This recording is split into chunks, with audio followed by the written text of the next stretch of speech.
Our next speaker, ladies and gentlemen, is Sabahat Rafiq, chairperson of UWR. Once again, ladies and gentlemen, can we please have a round of applause for Sabahat Rafiq? Bismillahirrahmanirrahim. Assalamu alaikum.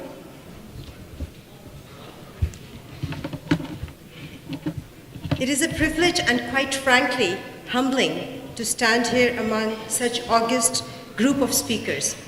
I've heard Ambassador Azaz Chaudhry Sahab speak, and I am glad I'm speaking before him and not after him. He's a very hard act to follow. And I've had the privilege of listening to you, Congressman, actually at the convention floor. And again, I'm glad I'm speaking before you and not after you. And I welcome Azaz Chaudhry Sahab, Raja Sahab, amazing speaker too. So I'm glad I'm here before them. And so I must start by saying that I need you to allow me to first concede and confess to my intellectual inadequacy among such illustrious and accomplished galaxy of speakers. I also want to avail the opportunity to extend a very warm welcome to all the speakers, in particular to the Honorable Andre Carson, whom, as I said earlier, I first heard him speak in the Democratic Party's convention in 2012, I believe. And I knew at that time, listening to him, that he's a person of great conviction. It is not easy to be the second Muslim congressman in United States in present day time. He has done a lot for various causes which are close to the Muslims' heart, which are close to the American people as they struggle with civil rights and civil liberties issues. So I want to avail the opportunity to thank you, Congressman, for your service to the community in general and the American population at large. I also want to thank Azaz Chaudhry Sahab for his countless contributions to Pakistan. In his present role, and I don't envy him his position, it is not easy being the ambassador of a country where Osama bin Laden was found living and captured and killed. It is not easy.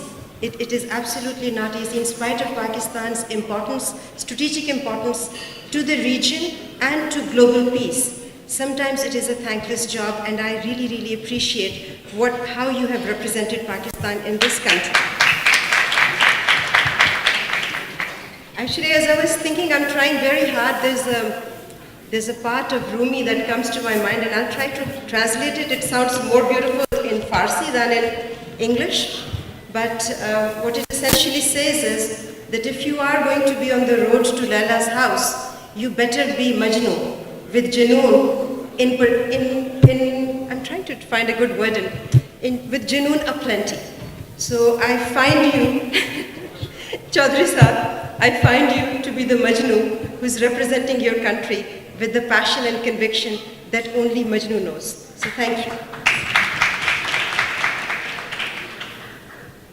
So friends, you know my predicament. You have to muster courage to speak when the net sum of your entire existence and accomplishment is dwarfed by just a single moment of another one's more meaningful one. But anyway, I'll try today to share some of my thoughts pertaining to the issues which are close to everybody's hearts here. The American Muslim community is a delightfully diverse and amazingly accomplished and remarkably resourceful group. However, in spite of its financial vigor and numerical strength, I know we've been talking about just the Pakistani numbers, but the Muslim community is close to 2.7% in this country. So we do need to have an outreach to all of them. So in spite of our financial vigor and numerical strength, albeit fragmented and relatively weak against a national milieu, it has remained aloof from participation in mainstream public affairs, civic discourses, and national politics. And yet the need for cohesive and demonstrable political strength through political involvement and empowerment was never so acute. The reasons for political participation are essential to the development and advancement of societies and a prerequisite for representation in the evolution of social, economic, and philosophical processes. However, for the American Muslims, there are two aspects that add to the acute exigency of such participation. We need to mobilize for such participation against two particular issues that I'm going to highlight. One is the deeply pervasive and ever-strengthening Islamophobia in the psyche of not only the American populace at large, but also the media, and in the corridors of power, and sadly sometimes right from the White House itself these days.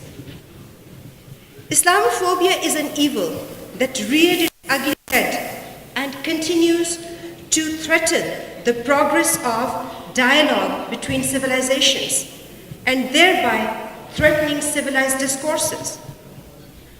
It is a term which was first coined in 1991, and it got a specific definition in 1997, so it was academically defined only in 1997.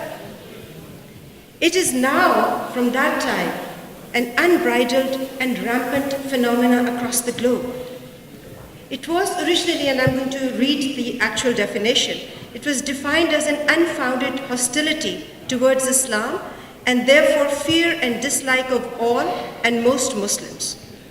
At the time it was first given this definition, the sanctity of a definition, a lot of us scoffed at it, including me, because the term itself, we felt academically, was an unfair term. Because quite frankly, I am uncomfortable with the concept of naming a prejudice as if it is a mental disorder, rather than admitting it right as it is.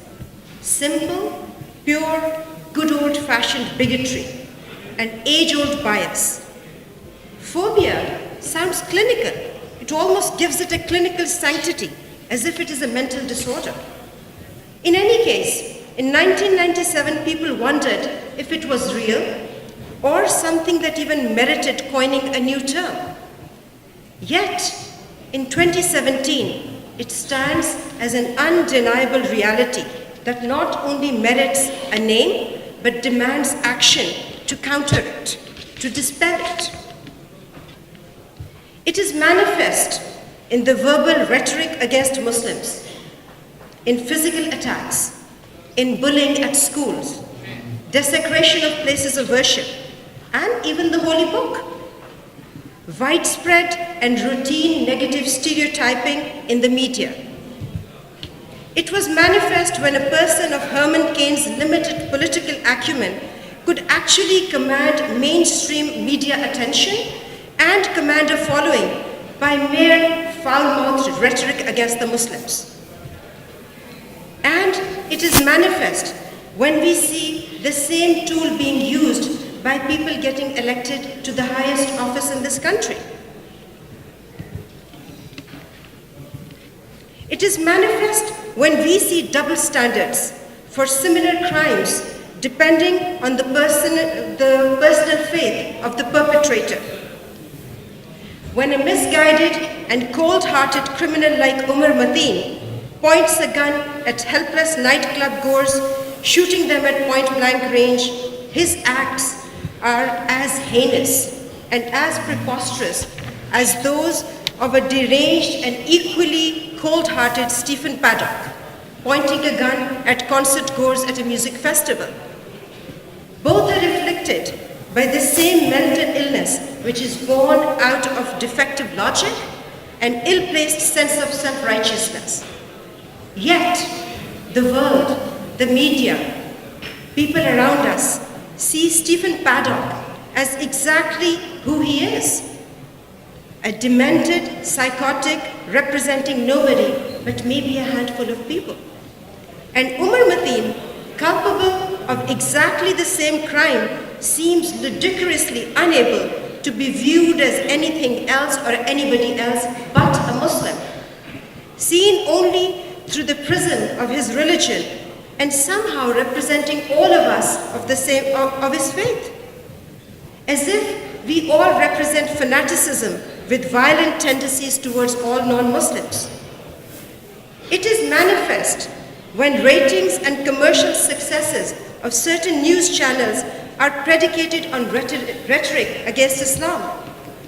And it is manifest as we see an increasing decay of the great American tradition of civil liberties.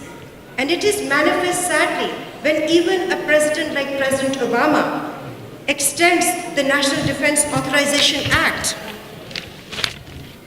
The provisions therein under 1021 and 1022 being the precursor of the things to come which we are witnessing today. And to think that a president right now holds the key and the capability to execute on the provisions of these acts. The second exigency calling for action is the contextual backdrop, more relevant for the immigrant American Muslim community in particular, but having reverberations across the board for all Muslims. This pertains to the increasingly divergent policy interests of US vis-a-vis some of the countries of our origin, as well as an increasingly hostile confrontation of a so-called clash of civilizations, an evolving world order, and a state of flux in some Muslim countries. We stand at the threshold of yet another historic time wherefrom either great confluence or violent conflict may emerge. On one hand, we have an increasingly problem-stricken Western world grappling with their own economic woes and newer waves of nationalism, an upcoming stream of new economic giants, giants wherein some have almost a Machiavellian thrust and a history of religious intolerance and persecution, and yet another set of third world, a subset of which is sadly most Muslim countries, still mired in backwardness, rigidity, radicalization, poverty, corruption, and in some cases dictatorships, whether military, institutional, or clerical.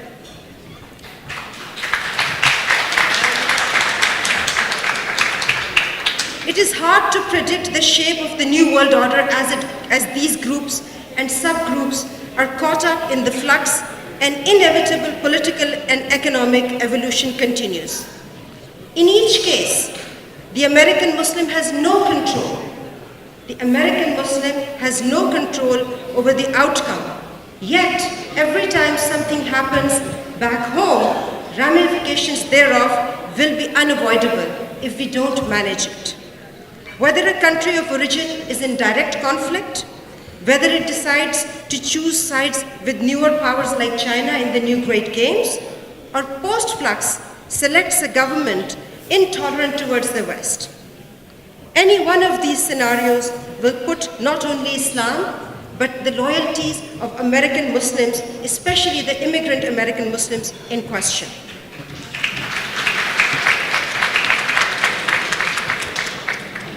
American Muslims will inevitably be caught in this. It is the fear of being fashioned through these lenses of conflict that will further flame Islamophobia. Not only may that, under the convenient guise of the newfound patriotism or nationalistic legitimacy, civil liberties and genuine debate may actually be denied. So what can we do about it? How do American Muslims who have found home in this great nation and are as passionate about it and should be as passionate about it as the country of their origin, how can they delineate faith and foreign policy and politics? How do we establish that practicing our faith and adherence to basic tenets thereof is in no way compromising our capability to be good Americans? To me, the answer lies in organizations like APPAC. The answer lies in engagement, assimilation of course without annihilation of our identities, and participation. Freedom is participation is power, said Cicero. And participation is the key to American political system, according to Congressman Torricelli. And participation is exactly what we need to mobilize in the American Muslim community. Participation is not only our unalienable right, it is also our civic duty. It is also the vanguard to our civil rights and civil liberties. Never before in the American history has there been a time when the need for unified Muslim political mobilization was more important, more relevant, more urgent, more exigent. So in pursuit of this vision, I laud Dr. Ijaz's taking the initiative and forming APPAC. Like Amirul Islam Saab and like our other friend, I have only known Dr. Ijaz for a very short time, and yet I find his vision and his conviction, his commitment,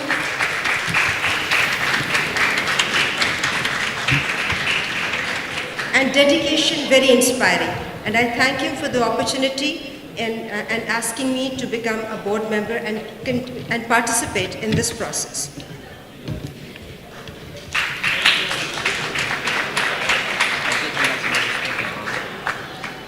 Going through the process and becoming part of the great American democratic tradition reaffirms our faith to what, and I'm actually going to say that because this is one of my favorite quotes from President Clinton.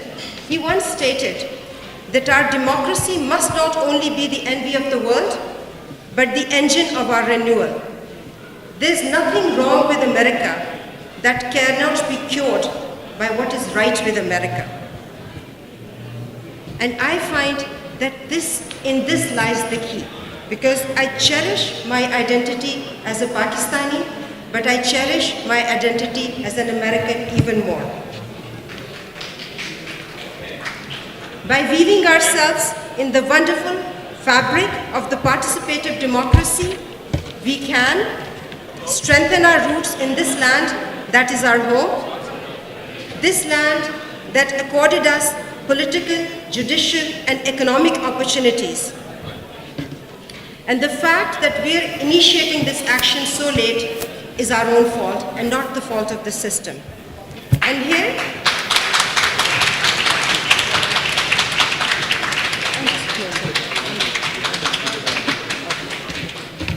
so here I'll just close by saying that while we are now engaging and initiating this initiative, we need to understand that our policies and our participation should not be self-serving. It should be serving all Americans and not just Muslim Americans. And that is one request that I have to the board and to all the people standing here and listening to me. We should never be in a situation like the French Algerians who shocked a nation in the 80s by cheering the Algerian soccer team with an intensity and ferocity that was totally uncalled for. And finally, I would like to submit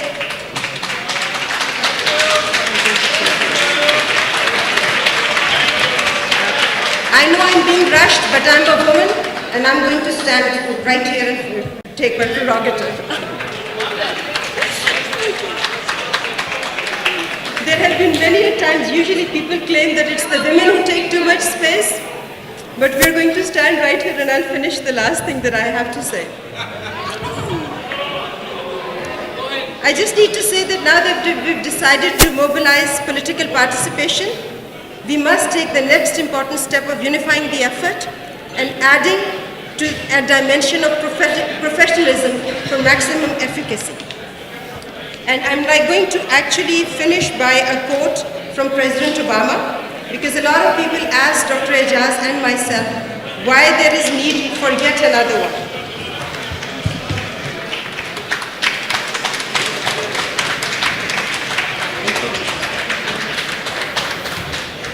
And this is a quote by President Obama, and it's one of my favorite ones, and I'll close with it.